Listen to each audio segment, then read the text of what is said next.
Planeta Fútbol presenta a Carlos Antonio Vélez en Palabras Mayores. Comenzó la novela del verano, la de todos los veranos, la de finalizar julio y gran parte de agosto. El mercado europeo cierra normalmente sus puertas el 31 del octavo mes del año. Y generalmente por estas épocas, James es cliente habitual de todos los diarios, de las revistas, de los portales, de las noticias callejeras, de las sueltas, de aquellas que van al menudeo y al por mayor igualdad. Es el jugador que más aparece y en el último tiempo ha ocupado las primeras planas en cuanto a probables operaciones se refiere. Y esta del 2021 no va a ser la excepción.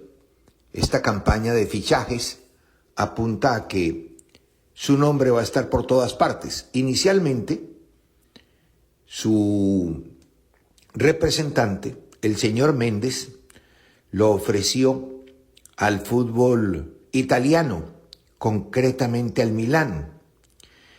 Resulta que a esta altura lo del Milán se ha ido enfriando. El Milán hizo oficial ayer su quinto fichaje, Fodé Touré, un defensa procedente del Mónaco, firmó hasta el 2025, lucirá la camiseta número 5, tiene 24 años, se formó en el PSG antes de pasar al Lille en el 2017, fichó por el Mónaco en el 2019, jugó 74 partidos, es internacional sub-21 con Francia en 8 ocasiones y fue internacional absoluto con Senegal. El Milán entonces cierra por ahora un ciclo de contrataciones que le han generado una erogación cercana a los 55 millones de euros.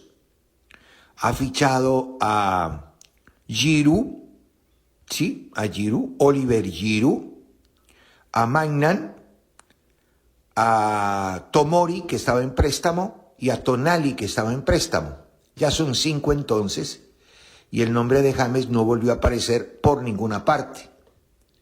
Hoy aparece, sí, en la prensa inglesa, en The Telegraph, que el dueño del Everton, el señor Moshiri, gastó más de 400 millones de libras esterlinas desde el año 2016 en jugadores sin cumplir la meta de meterse en torneos europeos.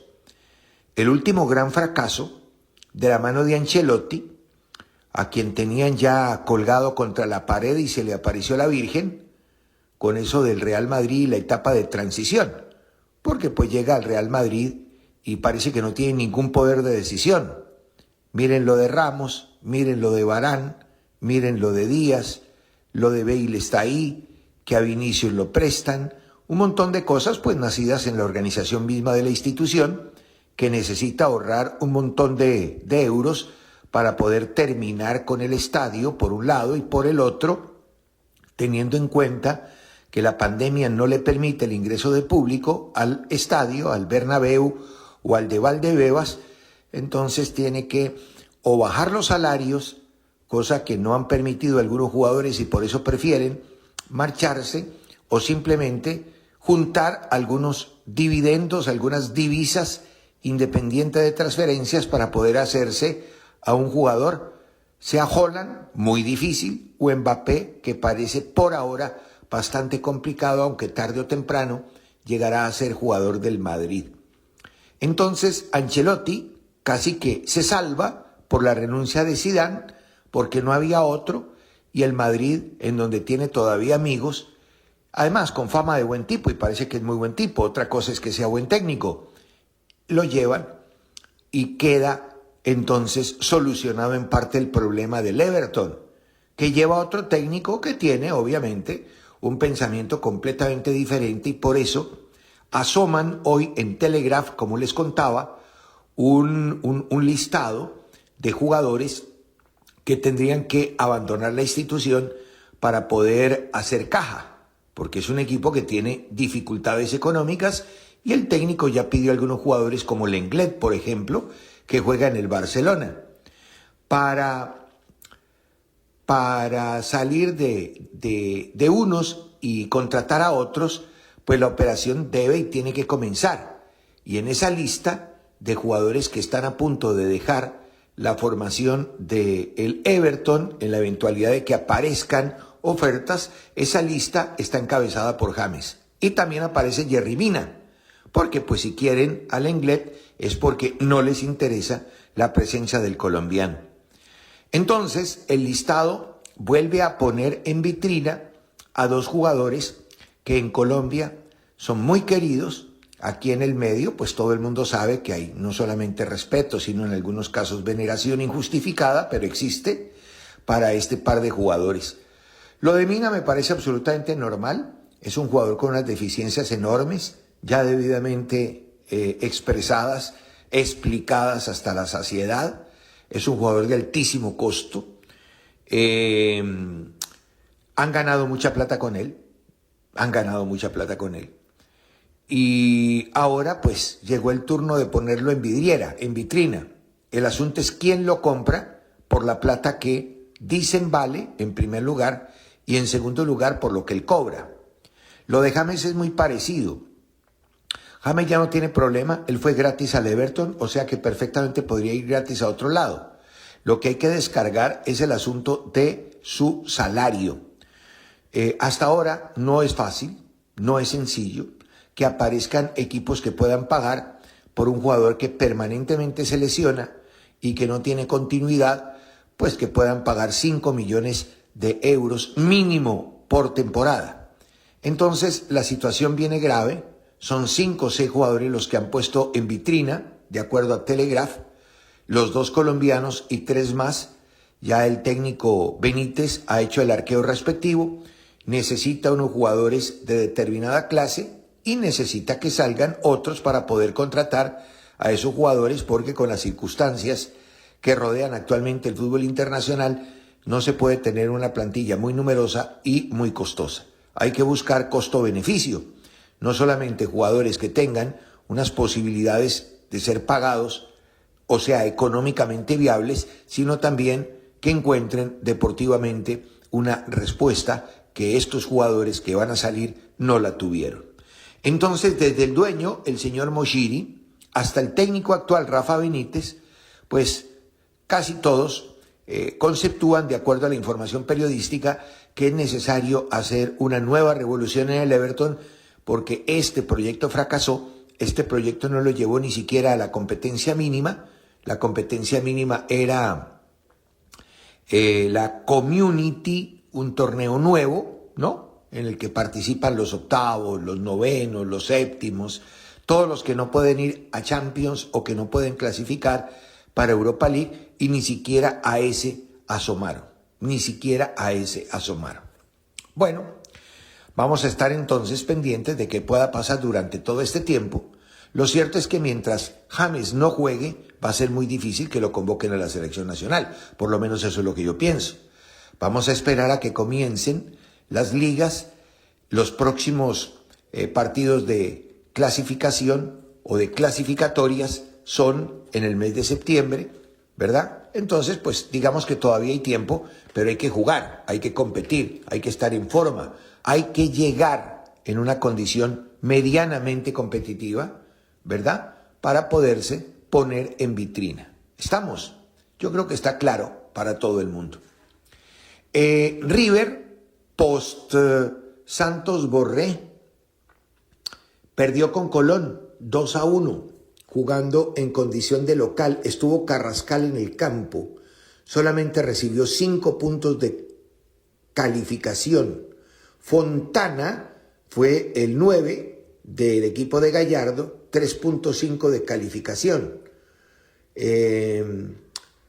Hay un hecho particular, independiente de la salida de Borré, y es que están llegando mucho al arco contrario, pero no la meten. Algo muy parecido a lo de la selección colombiana de fútbol. Contra Argentino Junior en Copa tuvieron 10 remates y ayer contra Colón 21. 8 fueron con muy buena dirección a puerta y el gol no asoma. Nos faltó eficacia.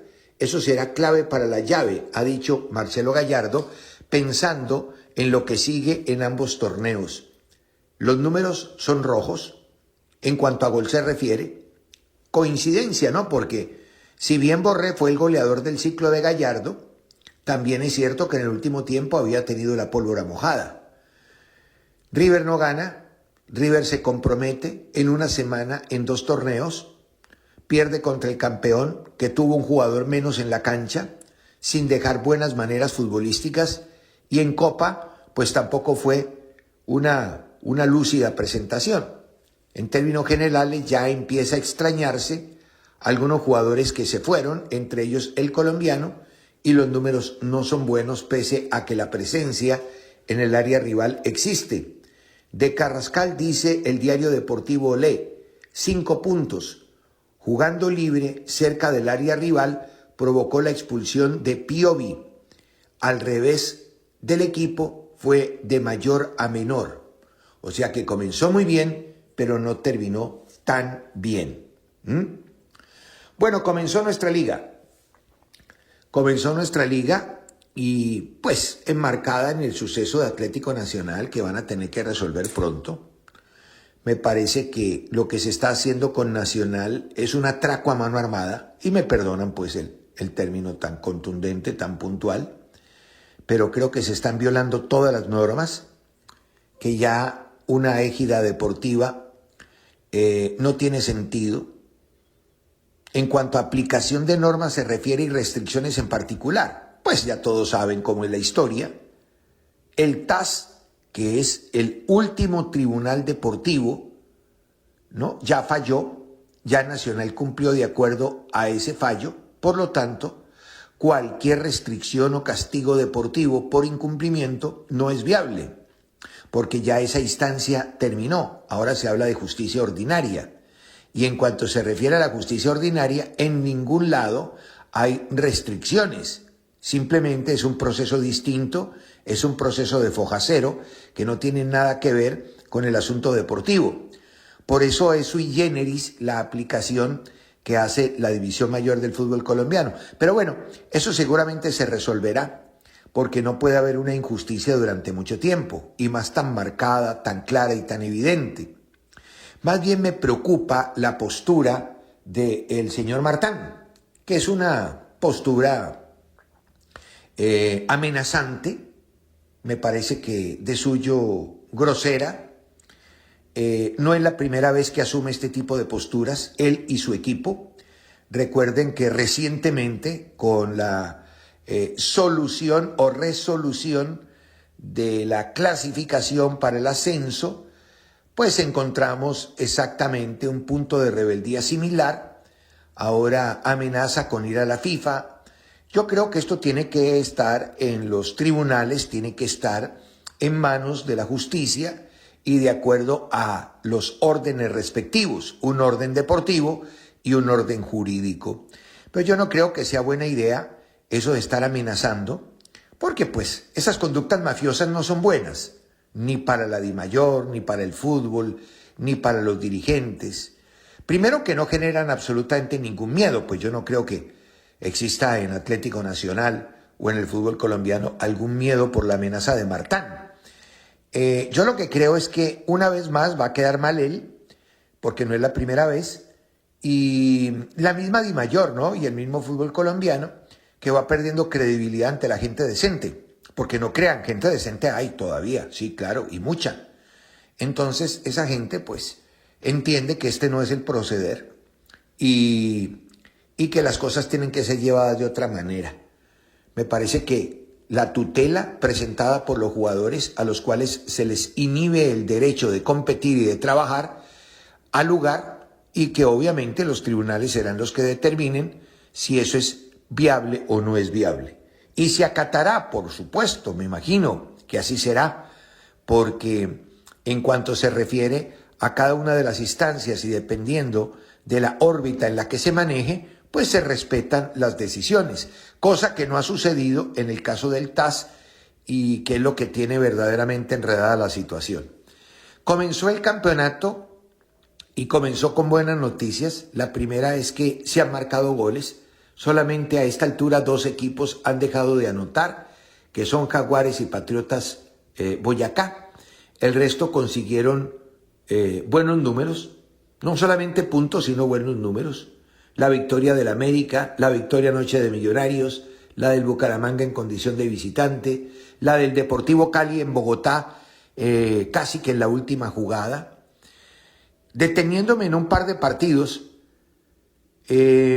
voy a hablar de los que tuve cerca. El que comenté el día sábado, América Junior, y anoche vi Pasto Millonarios. Lo de Junior es muy simple, ¿no? El efecto de una expulsión irresponsable, además con el añadido de una mala administración de los recursos. Primero, el control del partido lo tenía el Junior, iba ganando el juego. Es cierto que las instancias de riesgo las poseía el América, pero Junior no sufría el partido, no lo sufría, manejaba el juego, lo ganaba y lo manejaba. América lo perdía, creaba algunas instancias ofensivas serias, pero no era lo suficientemente claro en la administración del partido mismo. Llega la expulsión de Fuentes, irresponsable por demás. ¿Y qué pasó? Pues hombre, la reorganización no fue correcta. No es la primera vez que Inestrosa juega de lateral izquierdo, por si acaso. Ya había tenido en ocasión anterior la obligación de hacerlo por hechos similares. La expulsión también de Fuentes, un jugador que va a tener que revisar su carácter, porque futbolísticamente no tiene ningún reparo.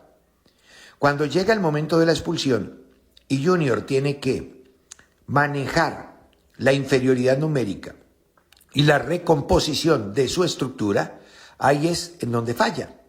Falla Perea, fallan los jugadores, hay algunos como el caso de Ángel que entra frío, hay algunos errores provocados y hay otros errores naturales sin provocación. Digamos que el tercer gol del América es un error provocado por presión sobre Inestrosa, pero uno no se explica la soledad de un hombre como Ramos, como tampoco la soledad para el remate de un jugador como el chileno, que llegó desde atrás solito a un espacio completamente libre, y que es un espacio que también había quedado libre en esa, o que quedó libre también en esa jugada de Ramos. Entonces, a ver, con Manjarrés en el medio campo, el Junior tenía poca experiencia, pero buen manejo de la situación. Y Rodríguez se comportaba como el de ida y vuelta, con un par de remates, uno de ellos que termina en gol. Perfecto. Pero en materia defensiva vienen los inconvenientes. Cuando las modificaciones se hacen, entra Ángel, y sin Ángel incluso ya habían quedado algunas brechas en la mitad del campo para que el contrario aprovechara. Y por ahí llegaron 2 goles, uno cercano al arquero y otro al borde del área. Entonces hay que revisar ese funcionamiento y cómo entran los jugadores que en un momento determinado se convierten en alternativa, y cómo hay que reparar frente a una instancia como esta, que fue la expulsión, una expulsión con un altísimo precio. En otras palabras, hasta la expulsión, sin ser más que el adversario, sino trabajando el partido en posesión de pelota, en transiciones cuando lo recostaban y en eficacia porque había metido un balón y había metido otro que no fue legalizado, porque para mí esa pelota que Noboa sacó, ese balón revisado y todo fue gol. Para mí esa pelota entró, el cuerpo del arquero tapó para el VAR la posibilidad de la observación clara y definitiva. Pero listo, no pasó, ya está. Junior tenía el partido, pero lo desubica la expulsión. Y el América desde el vamos, muy al estilo Osorio, con jugadores por fuera, esta vez sin regalarse atrás, jugó con 4 básicos, un mediocentro, 2 interiores, uno de ellos Quiñones, que estuvo en muy buena forma, incluso jugando como extremo, terminando el partido, que por ahí sabe hacerlo, extremo por la derecha, enroca los extremos, utiliza piernas naturales y piernas cambiadas, utilizó 3 jugadores diferentes en el primer tiempo a los del segundo tiempo en función de ataque, incluido un intercambio de posiciones. O sea que variantes hubo y el América mostró muchas cosas. Al final se aprovecha de los errores del rival y lo liquida. Lo de Millonarios fue otra cosa, ¿no? Millonarios respondiendo a la estructura habitual, su 4-4, con ausencias importantes, pero también con regresos importantes. Pero quiero simplemente quedarme en Rivaldo. Rivaldo hizo un partidazo, pero partidazo. Lo que pasa es que Uribe marca 2 goles y lo pone por encima de las preferencias a la hora de la elección del jugador más destacado. Pero no nos engañemos que el trabajo ofensivo y defensivo de Rivaldo lo puso muy alto. Y quiero resaltar eso porque es el primer partido del campeonato, porque el remate del torneo anterior para él no fue bueno. En cambio ahora lo vi comprometido en defensa, lo vi comprometido en ataque con esas diagonales mortales. El gol es precisamente producto de una de esas diagonales. Es un jugador que sorprende por velocidad, por cambio de ritmo, desequilibra y hay que seguirlo mirando. Obviamente, como es un jugador en formación, tiene altibajos ya demostrados, pero que es un jugador capaz, es un jugador capaz. Comenzamos bien, espero que sigamos bien, porque pues no van a faltar los abogados y los dirigentes que amenazan y alteran el ecosistema de un fútbol que, algún día va a tener que jugarse en paz, ¿o no? Planeta Fútbol presentó a Carlos Antonio Vélez en Palabras Mayores.